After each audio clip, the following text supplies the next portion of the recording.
Bonjour tout le monde. Aujourd'hui, nous allons parler de l'imparfait.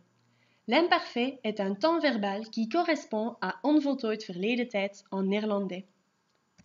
Ici, vous voyez un petit texte et nous allons lire le texte ensemble.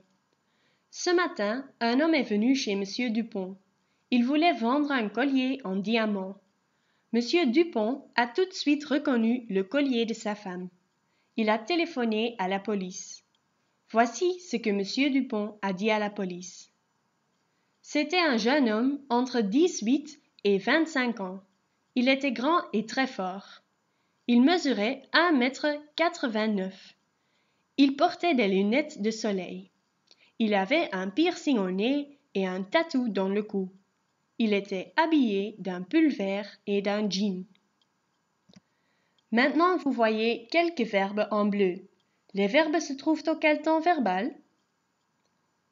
Oui, les verbes se trouvent au passé composé. Mais il y a aussi quelques verbes en rouge. Les verbes se trouvent au quel temps verbal? Oui, les verbes se trouvent à l'imparfait. On emploie les deux temps pour parler du passé. Le passé composé est utilisé pour parler des actions et l'imparfait est utilisé pour décrire une personne ou une situation. Aujourd'hui, nous allons parler de l'imparfait et spécifiquement sur la formation de l'imparfait.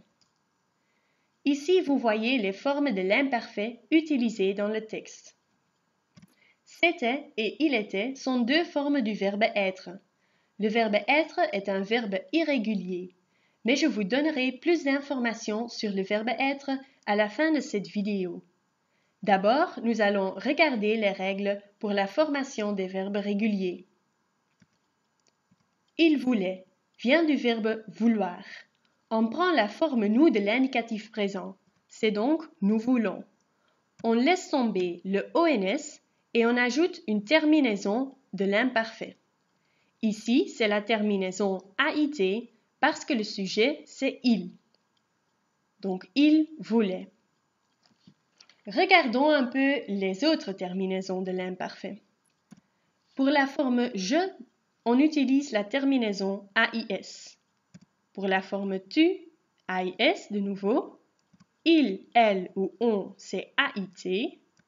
Nous, c'est IONS. Vous, IEZ. Et il ou elle ou au pluriel, c'est AIENT.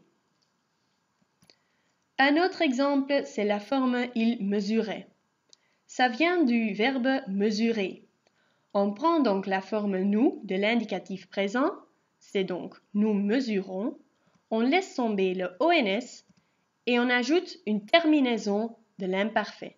Ici, c'est de nouveau AIT parce que c'est il. Donc, il mesurait.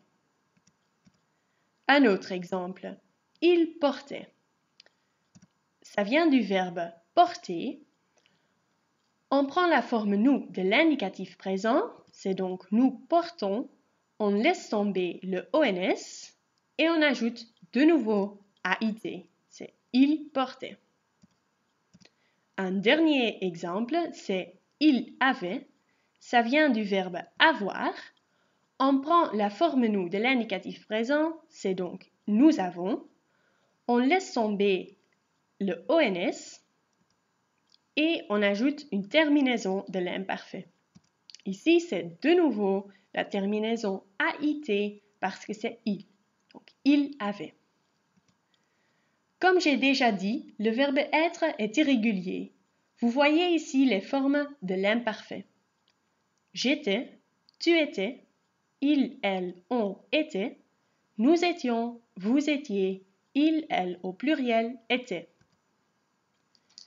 Faites aussi attention aux verbes en GER, comme manger, parce que le G, ça devient GE devant les voyelles du mot auto. Donc devant AUO, le G devient GE. Par exemple, le verbe manger. On prend donc la forme nous de l'indicatif présent, c'est donc nous mangeons, et on laisse tomber le ONS. On ajoute de nouveau les terminaisons de l'imparfait. AIS, AIS, AIT, IONS, IEZ, AIENT.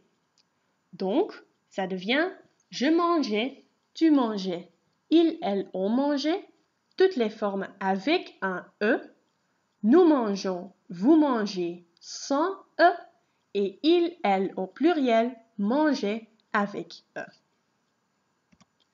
Faites aussi attention au verbe en CER, comme commencer, parce que le C devient cédille devant les voyelles du mot auto, A-U-O.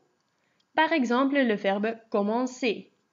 On prend la forme nous de l'indicatif présent, c'est donc nous commençons. On laisse tomber le ONS et on ajoute les terminaisons de l'imparfait. Ça devient donc je commençais, tu commençais, ils, elles ont commencé avec ces cédilles. Nous commencions, vous commenciez sans ces cédilles et ils, elles au pluriel commençaient avec ces cédilles. Voilà, merci bien pour votre attention.